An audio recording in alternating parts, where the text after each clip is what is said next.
Hi Fad Campers, it's Grace here and I have some new stand updates I'd love to tell you about. If you're based in the UK, I will be doing some dates in July and August and I'd love to see some of you there. I'll be in Leeds doing a work in progress with Amy Annette on July 4th in the Hyde Park Book Club. I'll be in Brighton on July 6th with Alison Spittle in the Comedia Comedy Club, and I'm going to be doing my own work in progress show in Glasgow on July 12th at Good Egg Comedy. Also then I will be at the Edinburgh Fringe, of course, for the entirety of August, from July 30th to August 24th. I'll be at the Assembly George's Square, the Crate, 10 to 3 every day. Would love if you could tell anyone you know who's going to be at the Edinburgh Fringe to come see my show. I'd really appreciate it. Thanks, guys. We'd like to take a moment to tell you about our sponsor, Anchor. Anchor is the easiest way to make a podcast. It's free. There's creation tools that allow you to record and edit your podcast right from your phone or computer. Anchor will distribute your podcast for you, so it can be heard on Spotify, Apple Podcast, and many more. You can even make money from your podcast with no minimum listenership. It's everything you need to make a podcast in one place. So download the free Anchor app or go to Anchor FM to get started. Now, let's get to the show. What's the best way to reduce? Eat plenty or starve yourself? 30 pounds in just 18 weeks. Jenny Craig totally worked. I love to eat, but overeating made it impossible to lose weight. My body wants bread, and I'm going to give my body what it wants. Oh my God. So I lost Naturally. Medical studies prove that overeating is the number one reason for weight gain. If you need to lose weight, use the natural spring away and bring your weight down without the use of Welcome to Fad Camp, a podcast that throws a comedy eye over our societal obsession of diets. Now, a little disclaimer, we are not health experts, but we are fad diet connoisseurs. I'm your host, comedian Grace Mulvey. And I'm your co-host, Conor Dowling. Welcome to Fad Camp.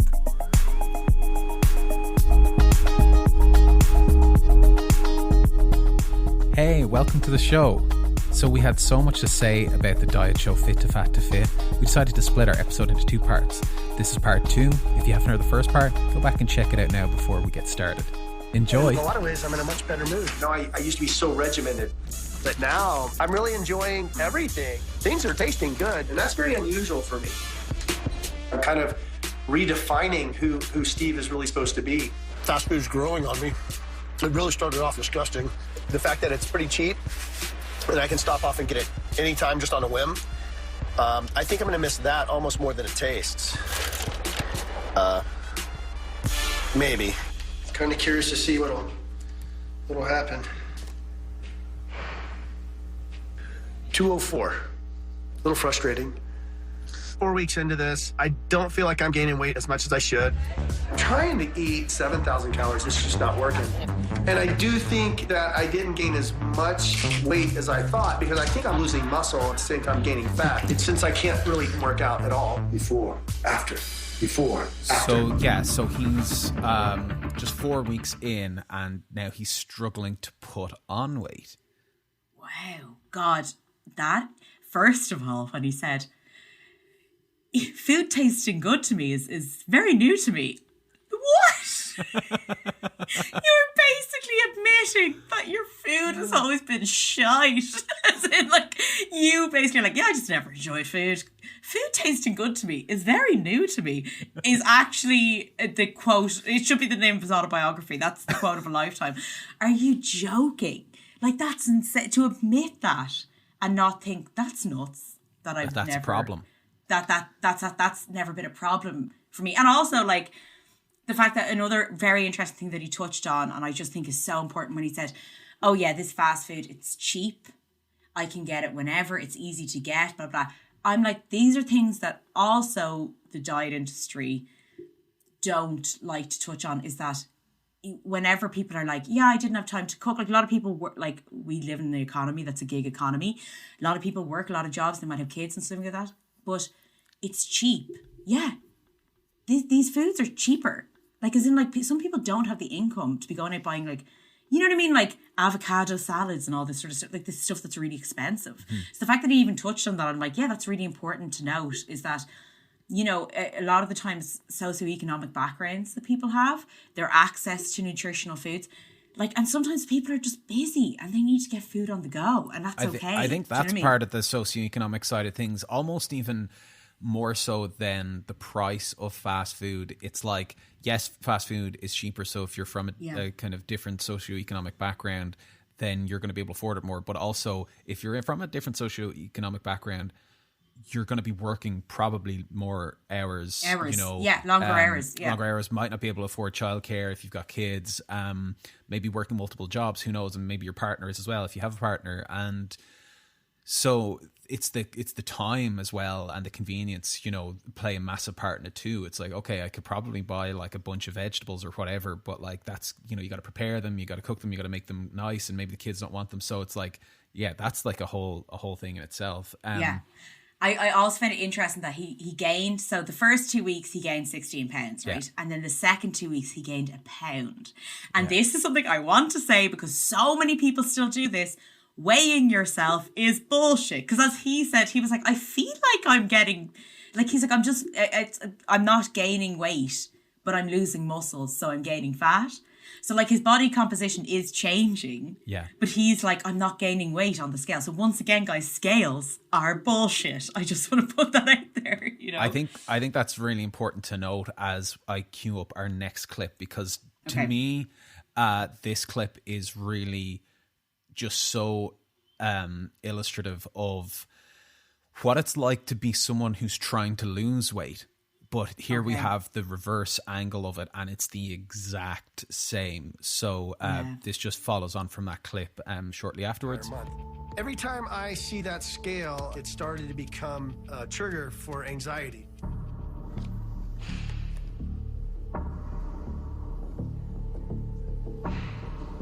Say that so?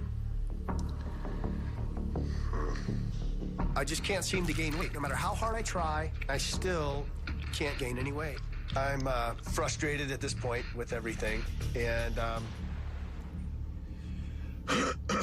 the hardest thing about this challenge, it's the way I feel. It's been an hour. Do you want to get up? Even though I'm not gaining weight as fast as I'd like, I'm still feeling the effects of overeating.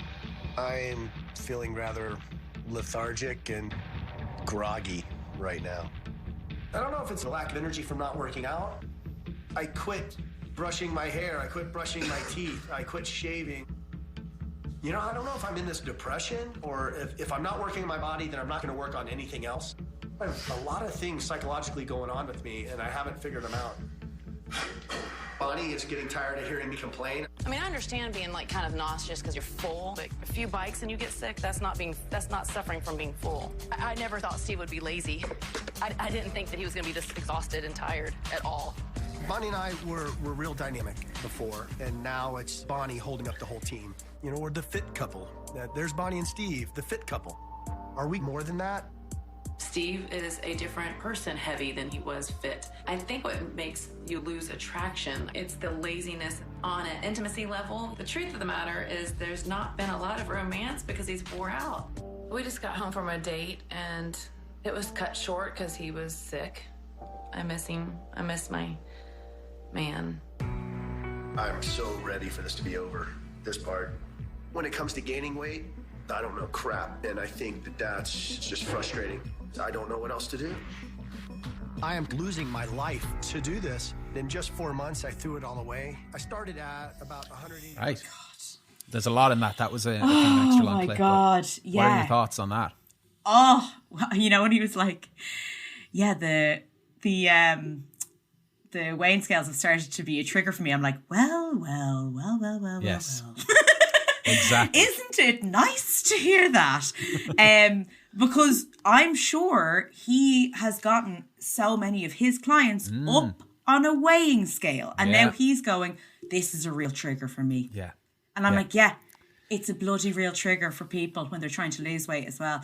And like, what's so interesting is the fact that he's like, I can't seem to put on weight. And you know what that is? It's because his body, like their bodies fight to stay at a neutral level that they want to stay at. Like, so his is like, I'm used to being at a certain level, so I'm not going to, you're going to really have to fight me if you want to get past this level. That's just the way his body is.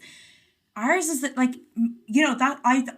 it's so hard to even see how depressed. I think that one of the reasons why he's getting so down is not only obviously, you know, he is a fit guy, so like his body is changing so rapidly. It's very upsetting to him psychologically. I get that, but also his self-identity, because he's always been quote unquote the successful fit person. So he associates getting bigger with being lazy and fat and unsuccessful.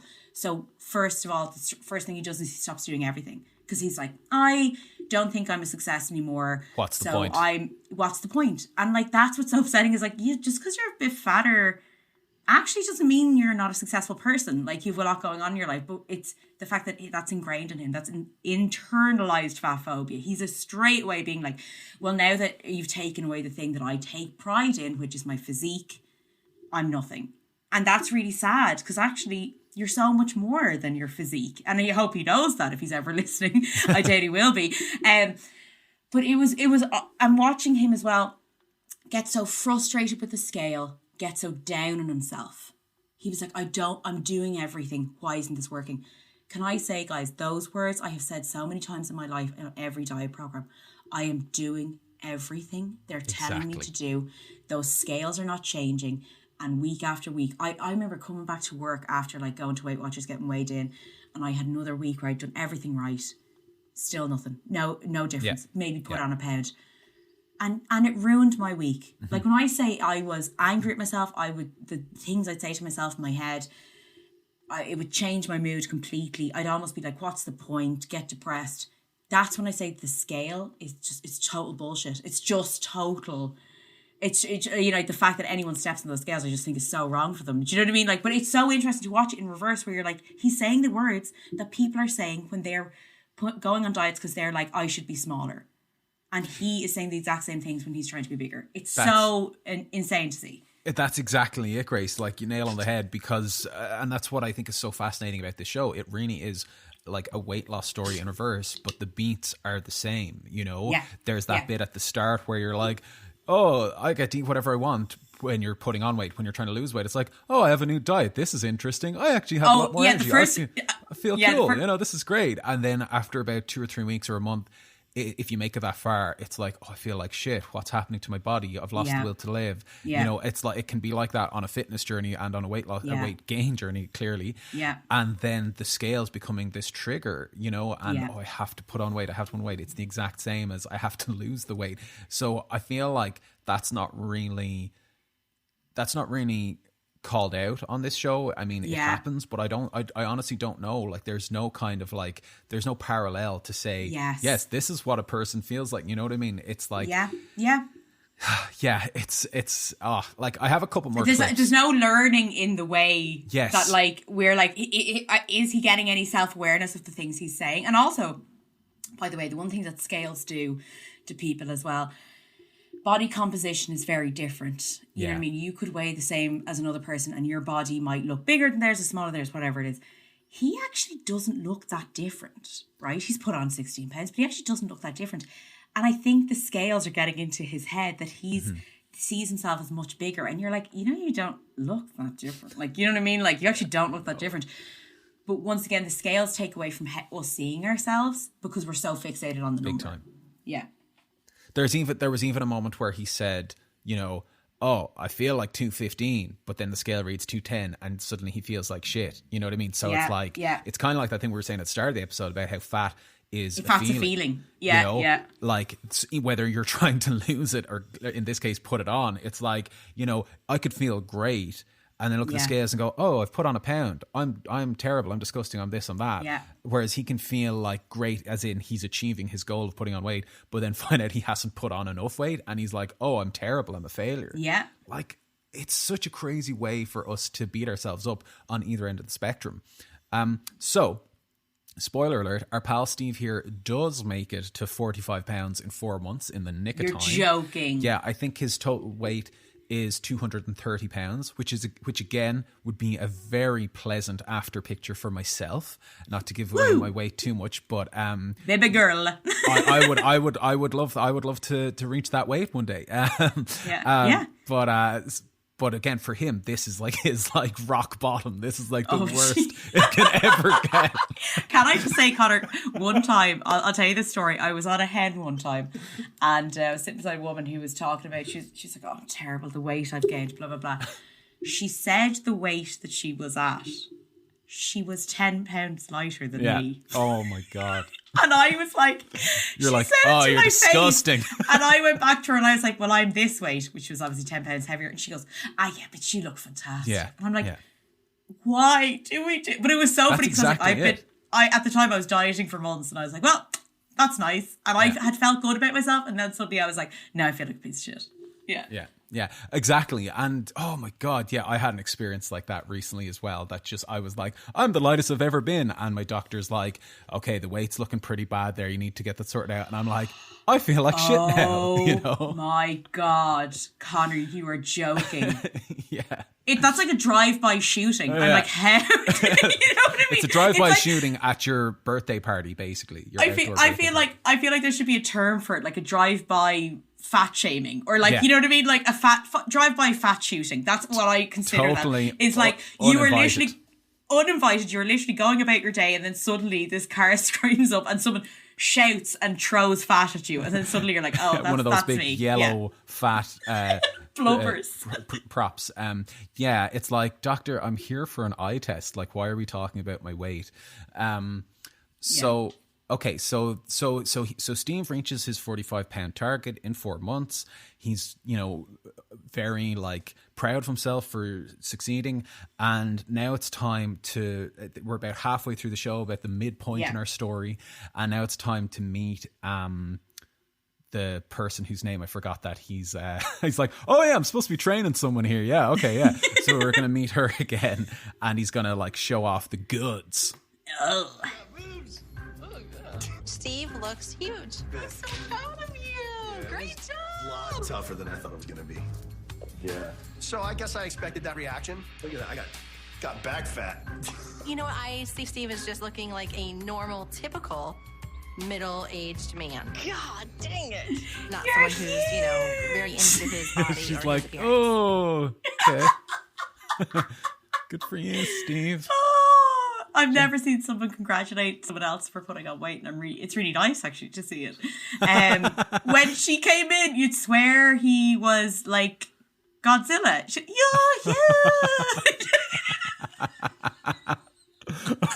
Oh my God, that giant man is going to devour us all.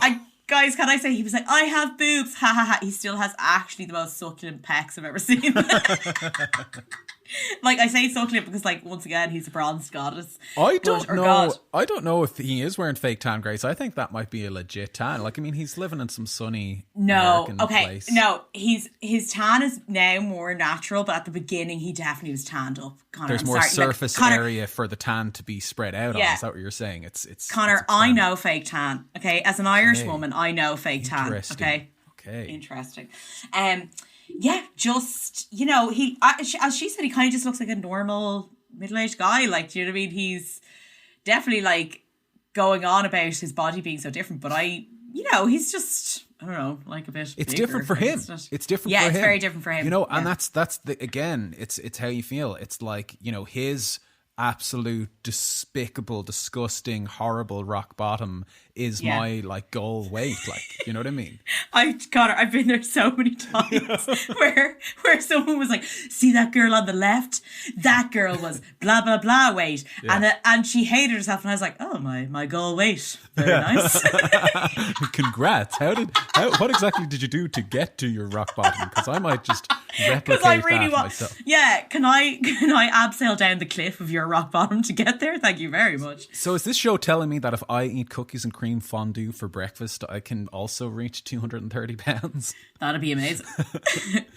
Okay, right. So I just have 2 more clips. Okay. This is their first workout to get. Walking lunges, heavy carries, all those things. It's going to be exponentially hard because of the sand. Right. All right. So the only thing you need to do is pick up whatever I tell you to pick up and do whatever I tell you to do. Okay. You ready to do this? Yeah.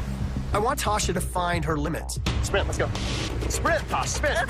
No. Fast. Stay with me. No matter what it takes. 6 and 7, stay with me. I don't care how you feel. 8, fast. Come to me. Oh my God. Let's go. All the way down. All the way down. Are you ready to go at it again? Oh my. 5, 6, 7. Get it, girl. No, no, no. 1. Don't stop. 3, 9. 1, 2. Tasha, I need you now. Give me a real lunch. I knew coming in that I had a lot of work to do, but I didn't realize I was this out of shape. Don't peter out, Tasha. I need it all. I can tell Tasha's shutting down. She's giving me... Oh, that was... It was tough to watch, but it also just felt like, you know, pretty kind of standard, like, personal trainer session, right? Yeah. You know what I love? I love when someone's like, right, let's start this journey together by going to a beach on an incredibly hot day and doing a workout an Olympian would find difficult. And then saying, she's not giving me 100%. Are you joking? Like, once again, lads, can I just say the fitness industry, I feel like fucking going up to people and like being like, maybe try exercises people enjoy first and go slow and build up. Why are you by the way, sand is incredibly difficult to work out in. Yes. Have you ever tried fucking jogging on sand? It is insanely tough. This woman is out in like the beaten heat, like lads. I can't even describe it. Like there must be somewhere in like California or something. Like it's really hot. He has her pulling these like, you know, like you see those guys in like the Iron Man sort of thing, like pulling like sort of like tires and shit. And then this woman's like, yeah, I don't really work out. And suddenly you have her doing that. Like, why would you start off with that and then push her to the point where you're talking about, she's like, do you want to quit? And she's like, no, like she's crying. Like maybe, why don't you go like, hey, by the way, like getting fit kind of should be a bit of fun. Why don't we do a feckin' salsa class? Do you know what I mean? Like, why don't we do something a bit of crack instead of this punishing, like, you see what you've been doing up until now, you deserve to be punished on a beach. This is like weirdly like Normandy or something where she's being shot at. Once again, a drive-by fat shaming, a drive-by fit shaming. From someone... It's so weird. From someone who's supposed to have been going through this whole experience to know what it's like. But he hasn't done his workout yet, and we're about to see that. But yeah, this is just the exercise equivalent of starting with the cookies and cream fondue. Yes. You know what I mean? Yes. You've been eating salads your whole life. You're not going to just suddenly go, okay, let's have a 10-course meal and have the cookies and cream fondue with cake on the side. This is like, you know, because I've definitely been brought to these 6-week transformation classes with this exact type of workout where you're dragging weights, where you're shaking ropes and you're doing all the stupid strongman stuff. And you're like, I don't know if my body's able for this. And they're like, just do it, man. Hold that plank for 5 seconds longer. That's going to make all the difference. Like, is it? Or is it just going to make me feel like shit and not want to work out again? Because guess what? That's what happens. Yeah, and why would I come back to something that is so unenjoyable? Those classes are so unenjoyable. I have never been to a HIIT class where people are chatting, joking, being like, oh, listen, every week I can't wait to come here. Just the camaraderie, the crack we have, the jokes are flying, like we get a bit of a workout and it's fab. No one wants to, everyone goes there with a grim, bloody face on them because they know the next 20 to 30 minutes are going to be a shit show of crap. And then they're like, well, I can't wait to get this over with. And it's that part of the week that I hate. Why can't we make exercise fun? And why can't we all admit that transformations shouldn't happen in 6 weeks? And what the hell are you transforming? Like, are you getting, as I said, a second arse or something? Like, no. Why can't we just be like, yeah, I just fancy getting a bit fit. And like, why don't I do it over a few years instead of 6 bloody weeks? Also, ranty Grace is back. But like, during lockdown, so many people started the Couch to 5K or the Couch to 10K app. You know what that was? You start out doing like a minute, like 90 seconds of a jog and like 3 minutes walking. That is what building up a tolerance for fitness is. Why this guy is getting her to work out on a beach when this woman, and like doing such an intense workout when she's just starting. It is not about fitness. It is not about someone's mental health. It's about punishing that person for being unfit. Absolutely. And also, I would just like to say, nice way to reference yourself from like 10 episodes ago about the second arse. I think you're like, as I said, Thank you. Like you said that like about 10 episodes ago. It's just like, remember earlier when we were talking like 5 months ago? For some reason, I'm always like, why are you trying to get a second arse out of yourself? Like when people talk about transforming, they're like, yeah, why don't you evolve? Like evolving is when, like, as a species, we evolve turn your to have body like a into thumb. a fat burning machine. It's like, we're not machines, okay? Yeah, we're more human beings. complex than that. Yeah.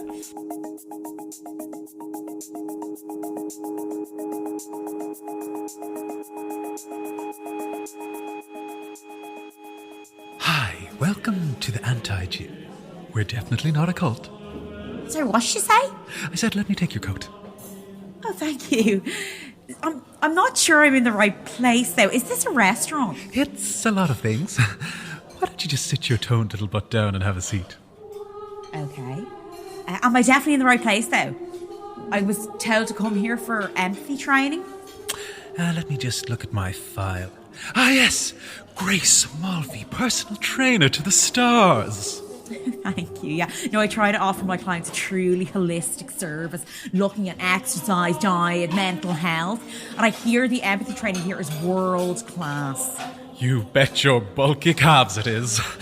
When our personal fatness trainers are finished with you, you'll be the most experienced trainer in the universe. Are you ready to begin? I mean, that does sound pretty intense. Sorry, did you say fatness trainers? Bring on the lunch! Wait, what's going on here? What lunch? Grace, don't you want to be the best personal trainer in the universe? Well, I mean... Grace, you must eat!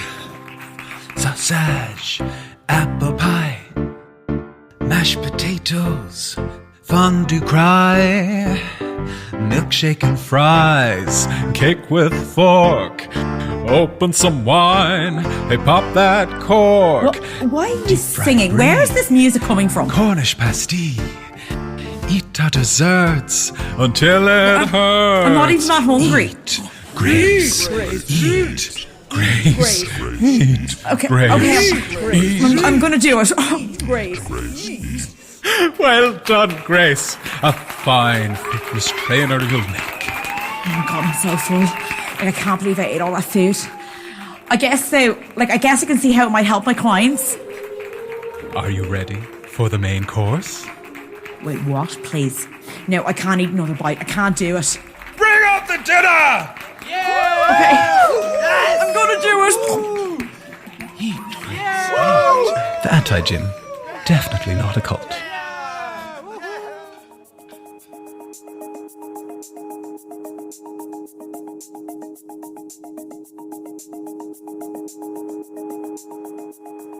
Okay, this is our last clip, but it is not the Okay. end of the Fit to Fat to Fit episode.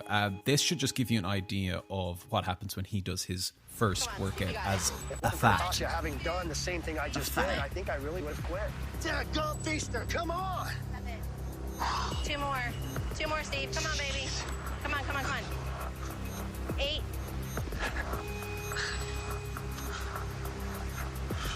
I'm surprised by all these feelings. The entire thing was harder than I thought. I knew it was going to be difficult, but I didn't think it was going to be impossible. I'm a douche. I did that to you? Whoa, what a jerk. So Steve just got his butt handed to him on the workout. It was a total shocker for me that it was that hard for him. I mean, in 4 months, I didn't realize that your body can shut down and you can quickly lose your endurance. My body's really shaking, but it's just done. Are you embarrassed with your performance and how you did? Yeah. Embarrassed, disappointed. I've been worried for 4 months that I was going to lose my desire, lose that drive. And I think that's what's the most upsetting right now. The harder it got, the less I wanted to do it. You know, that's not me. I don't know, I just got to get my attitude right. A big part of me feels like just hitting the first drive-through I find and getting loaded up on a bunch of French fries. Just and wanted to milkshake hit the first drive-through after the workout, right? Yeah. That's like... So, look, that's our last clip, right? It's not the end of that episode, but I can give you a very brief rundown of what predictably happens in this episode. Yeah. They work out together, they up the ante, they keep going strong at it, they develop a bond, a relationship, they both lose weight together as we see the pounds kind of going off, the weigh-ins, you know, go back. he loses the weight, he gets his body back, it looks even better than before, and now he has this new sense of like, I can do anything because I was fat once, so I'm now the best personal trainer ever. And you know, the two of them make like a genuine, like, we're friends for life now, I'm in good shape and so on. End of show.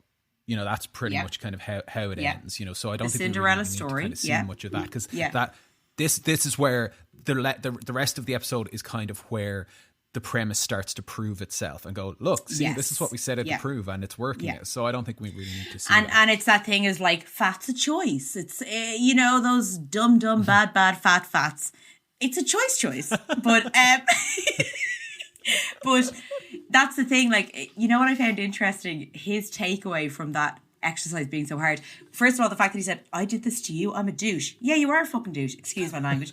Because once again, you made this woman who doesn't really exercise do the most brutal HIIT session, HIIT strength conditioning session on a beach in the middle of the day. And then when you were like, okay, here's a person now who hasn't exercised in 4 months, I'm going to make myself do the same workout. And then he's like, oh God, this is horrific. And then he was like, his takeaway was, he was like, halfway through, I wanted to quit. I didn't realize I'd be like this when I'm bigger. It's not that you're bigger or anything like that. It's that you haven't worked out in 4 months. So of course, going into any brutal exercise regime jumping into it isn't the right way to do it. You're going to have to make baby steps if you want to do those workouts, or you could really injure yourself if you want to do those workouts, which, by the way, not everyone has to do those workouts. They're not pleasant. They're no crack. Do you know what I mean? Like, we don't have to do those. You do it because you want to look a certain way. Fine, go nuts. But like, yeah, just because I'm a bigger person now, I like to quit because I'm a fat dum-dum. And I'm like, Jesus Christ, you've learned nothing. I actually think you've learned nothing. He literally said, oh, I don't know, I guess I just need to get my attitude right. Yeah. And I was like, is that my attitude right? Oh, it's so frustrating to actually watch this. This has, like, nothing has been learned from this. And I would love to know what happened to that contestant, the woman, like what happened to her, like 6 months after. Yeah. Because once again, he has actually learned nothing about this process. It's all about the outside. It's all about the aesthetic. He thinks because he's bigger that he has no willpower, or that he has no drive. He thinks being a bigger person means you're lazier. Yeah.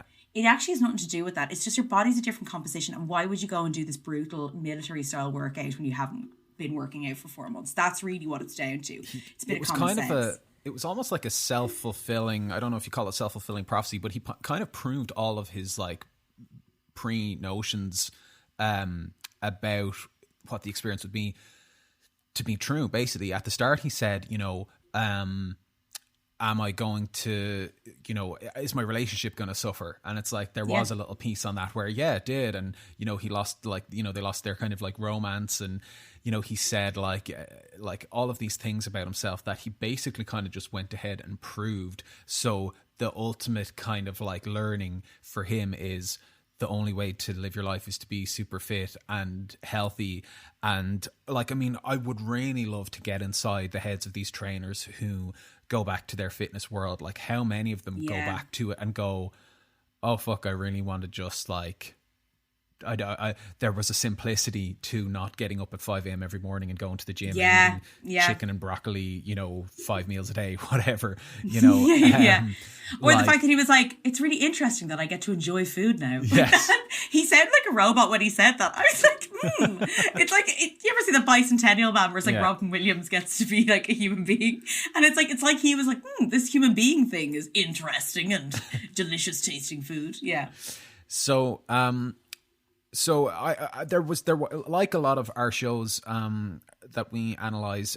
There's not a huge amount of information out there online about the backlash around it. A lot of it is just purely our speculation. There was a Guardian article that just kind of profiled the show and took some interviews with some of the people involved. So I have a couple of snippets from that I'll get into now. So the big thing is, like, how did they do it? We kind of saw that through the show. They basically increased their calorie intake up to 5,000 calories a day. That was for one of the female trainers. Steve, who we saw on the show, said he would eat between 4,000 to 7,000 calories a day to keep going. And like, it's funny that he got to a point where he was eating 4,000 to 7,000 calories a day and wasn't gaining weight.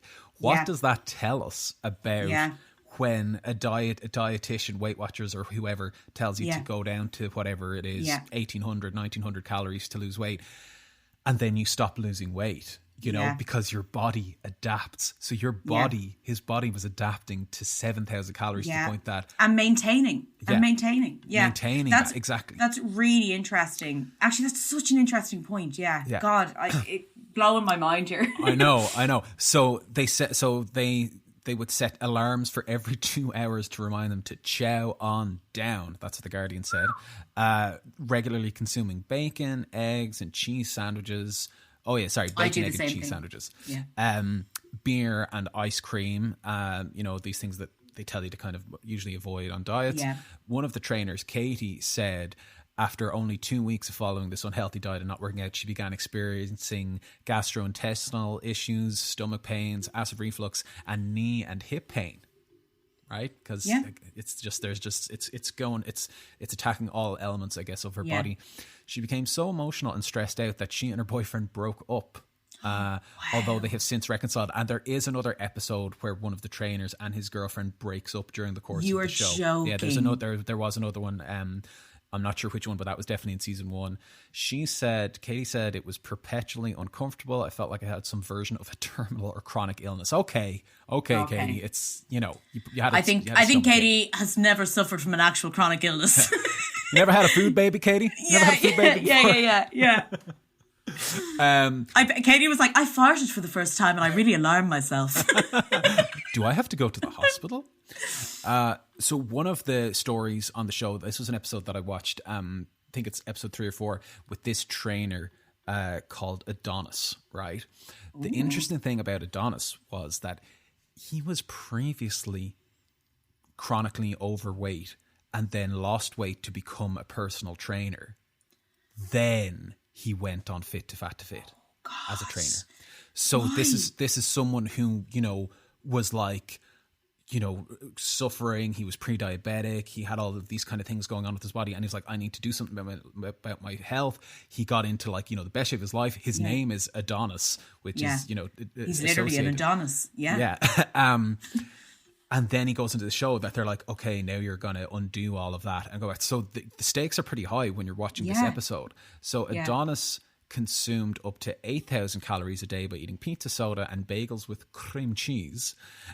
He eventually gained 69 pounds. But was hospitalized for high blood pressure with 3 weeks left to go of the 4-month weight gain. So basically in 3 months and 1 week, he basically gained 69 pounds. That's so dangerous. I do remember watching that and being like, holy crap. And then, you know, throwing more popcorn into my mouth as they proceeded. As I smeared more cream cheese onto my bagel. Disgusting. These people need to get it together. As my, like, crunch, crunch, crunch. Yeah. So when it was time for him to start shedding the pounds, he switched to a low-carb, high-fat diet. I think that's basically keto diet, to burn the fat he was putting into his body, and began doing cardio on exercise machines since he was too heavy to run. So it was basically like the experiment was just like becoming too dangerous. They're like, dude, you need to start your diet early. He still, and he was one of the ones, I guess, whose weight showed up like more visually than maybe other trainers did. You know, so many of the trainers just end up looking like an average body size normal person. And I almost don't even say normal person, because that kind of like assumes that normal is you know, kind of thin and fat or I think just I would say average sized. Average size, you know, what their doctor would probably consider a healthy weight, but definitely not getting there in a healthy way. But he particularly did look quite large. So there was that kind of spectacle aspect of it being a TV show. He also suffered emotional stress due to his weight gain. Before he became a personal trainer, he weighed 310 pounds, and being overweight again brought back a lot of those painful memories, you know? So like, you know, we're talking about guys who look like fitness models and not just fit or athletic. They're beyond ripped. They haven't eaten a carb since like cheat day. And then in Drew's case, Drew Manning, to bring it back to our original guy who started it all off, he became an unrecognizable, massively overweight man. Like, because if you remember, he gained 75 pounds, which is going to show up, you know? Yeah, yeah. The show calls itself the most extreme weight loss experiment ever, which I would, totally buy into. I was like, yeah. I mean, maybe Super Size versus Super Skinny could really give them a run for their money now, in all fairness. But yeah, I agree. Totally. The only reason why I wouldn't say why it beats Super Size versus Super Skinny in that regard is because I don't think people really lose any weight in No. I know. Yeah, it's just like, hey, look at this fucked up shit. Okay, done. I believe that the theme tune for the show is trauma.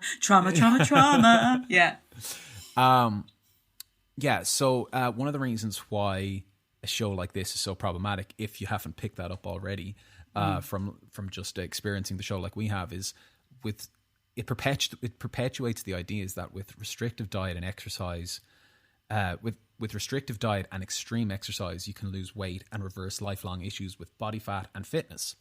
And also, and this is something that came up with Super Size versus Super Skinny, it perpetuates the idea that you can turn on and off your weight gain / weight loss with like a faucet, like that your body is endlessly malleable. And the reality is that while you may be physically able to do this, you're risking mental health issues, lifestyle issues, whether that's with your relationship or, your hygiene, according to Steve and the show. You're risking organ damage and often irreversible damage to your metabolism and microbiome health,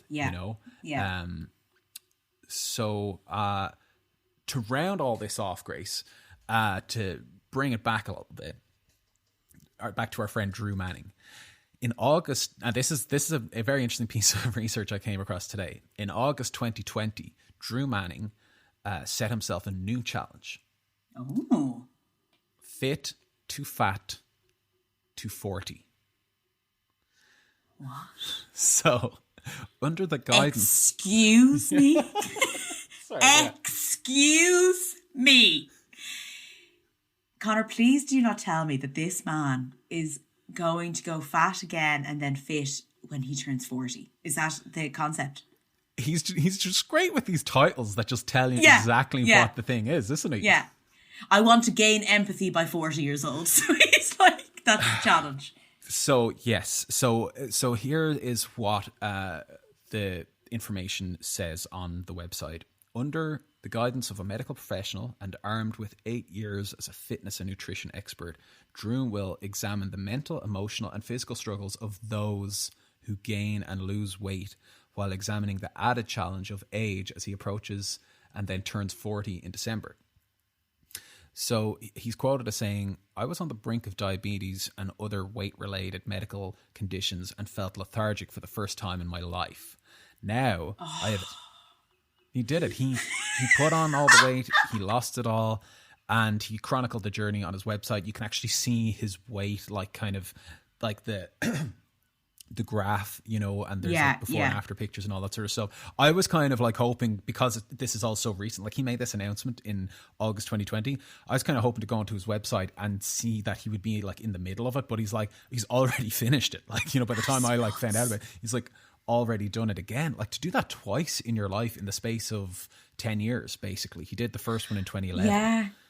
As well, like, I think what upsets me is obviously like changing your body composition so quickly in any shape is not good for you.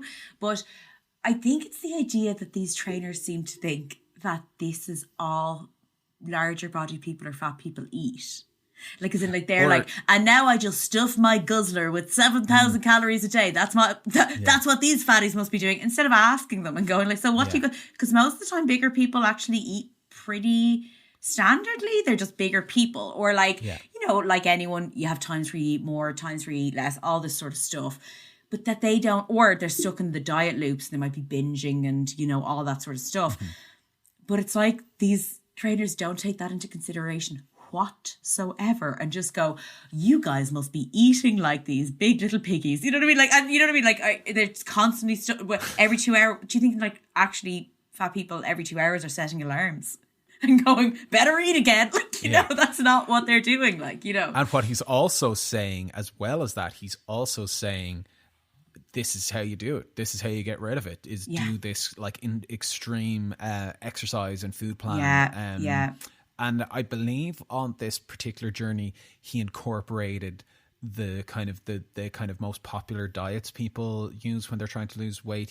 I think he did a bit of keto. He did a bit of vegan. He did a few different kind of like, you know, things. And then he also kind of went like, yeah, okay, so this is why keto doesn't work for some people, and this is how it works. You know, this is why vegan doesn't work for some people, and this is how you make it work. You know, so it's kind of like, it's still not it's kind of diet culture wrapped up in this very deceptive kind of package, you know. It's like saying like, oh no, this is different because we're not just going to give you a fad diet and say off you go. I'm going to do it myself and show you why you're doing it wrong, and then I'm going to succeed at it. You know, and I'm going to do it in a really short space of time, which is how diets actually are successful, in a really short space of time, but long term aren't. Also, I just want to say, you know, this is his full-time job. His full-time job is to look this way. So to anyone out there, if you're wondering, how did he lose that weight? It's because that's his only job. How he makes money is by training other people. It's like when someone's a model and they're like, how did she lose all that weight? Like just after having a baby in 2 days. I'm like, because that's her full-time job. Like, and she has lots of other people to help her in doing this. And like, that's her full-time job. And like other people, that's not. If you want that to be your full-time job, grand. But if you're going to work a 40-hour week doing something else, like an office job, say goodbye to your friends and family, say goodbye to your social life, because this is going to take up every fibre of your being. And you're on your own. You're on your own, absolutely. And you're going to throw so much money at it because you're going to be hiring someone like him to, you know what I mean? Like to pay them what, like he probably, I'd say charges like something like $100 an hour or something like that. I'd say you know what I mean? yeah. Can I also ask, when he's talking, he's like, you know, I'm a fitness and nutrition expert. Conor, do you have any details if this man has done a degree in nutrition or maybe a 6-week course, perhaps?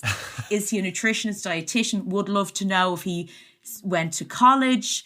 Because if you're going to call yourself an expert, babes, I'm going to want to see that diploma, that PhD, that master's. Do you know what I mean? What's his CV like?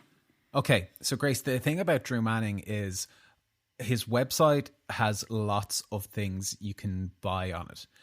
His About Drew section says nothing about his qualifications, which really makes me very suspicious. He says he has created a company.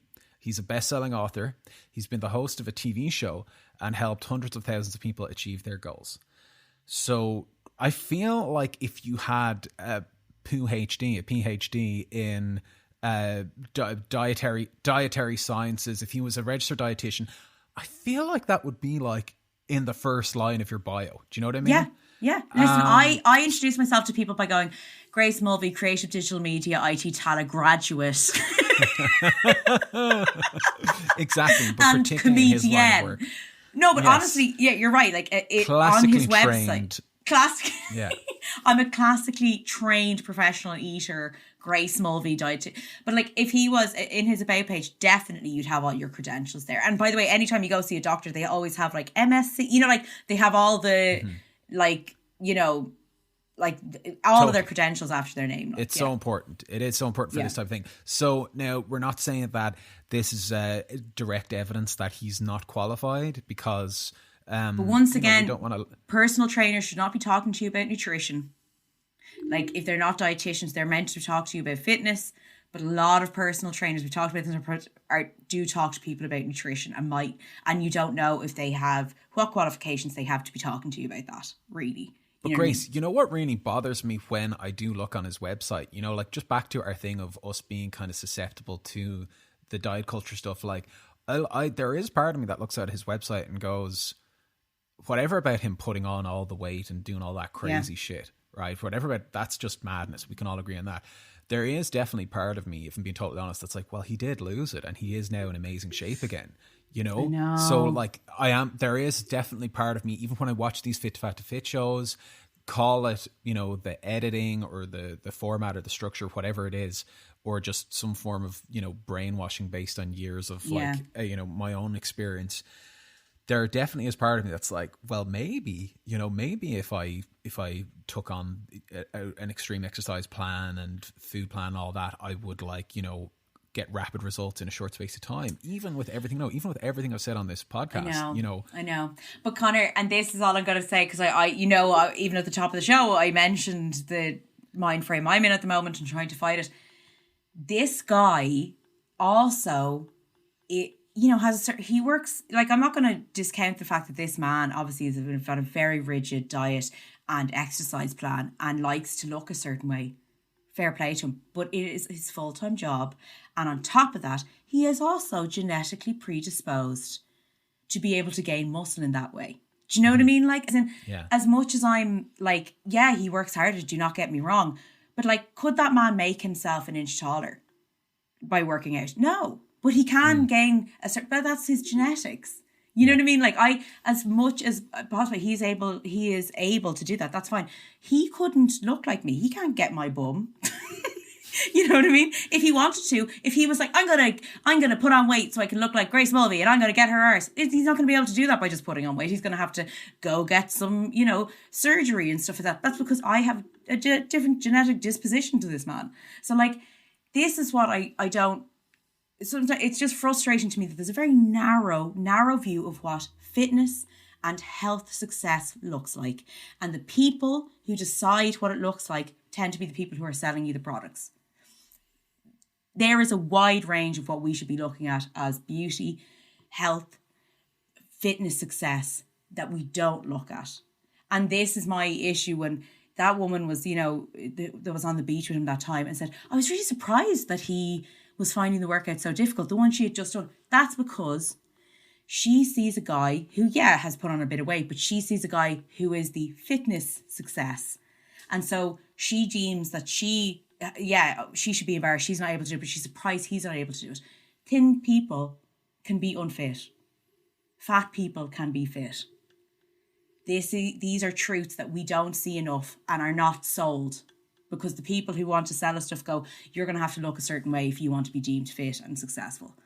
And, that's really what this guy is doing. And I'm not sure I'm not saying he's a bad person. Do you know what I mean? I don't think he's doing it out of maliciousness. But I think also he is ingrained in this diet culture. Look how much it messed with him changing his body composition. That also is a guy who is so scared of looking a different way. You know what I mean? So all I want to say is that, I know it's hard to remember that, but I'm almost trying to give you the pep talk that I was trying to give myself at the start of the show, which is like, we're all trapped in this diet culture. It is up to us to decide what is best for our bodies. And, try to, like, spending hundreds of euros to look like someone else. To be honest, you're going to have to spend thousands of hours and probably end up in a plastic surgery chair, because a lot of them are getting plastic surgery as well. And so, it's funny, like at the start of this year, I basically had a major epiphany and I was like, I am never doing another squat, lunge or strongman hit type of workout ever again. All of that shit has never come naturally to me. It's never felt natural. It's never felt like, oh yeah, this is right for me. It's never felt like that. And go on, you good thing, Conor. and I, honest to God, and I realized that like my favorite type of exercise and one that actually gives results, whether it's on the scales, whether it's in how I feel, whether it's in my kind of like fitness, like kind of cardio level, the one exercise I actually get something out of is just walking. Literally just not running, not destroying my knees by running on fucking concrete with an elevated body weight and all that.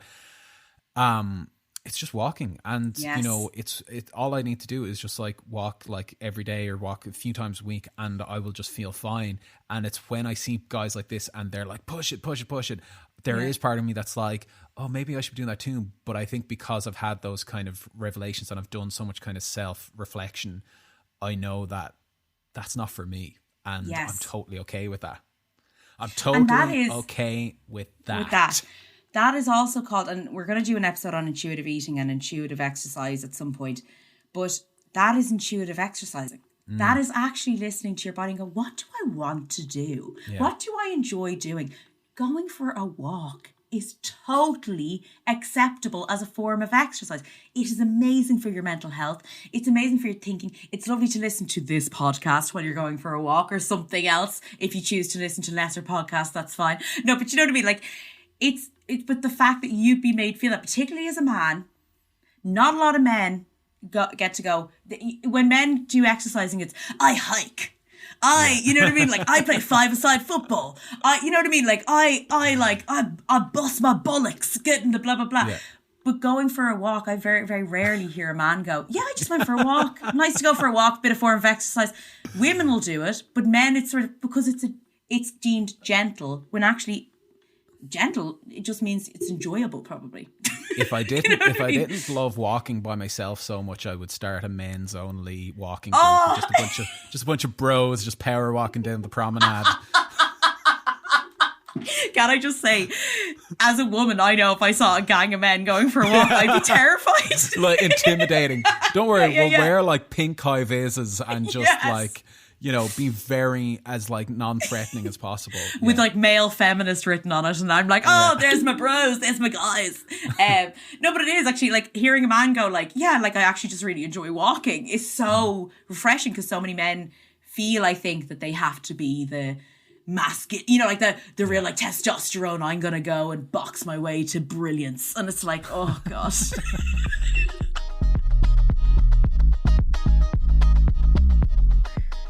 Thanks for listening to this episode of Fad Camp. As always, we want to thank our producer, Darren Lee.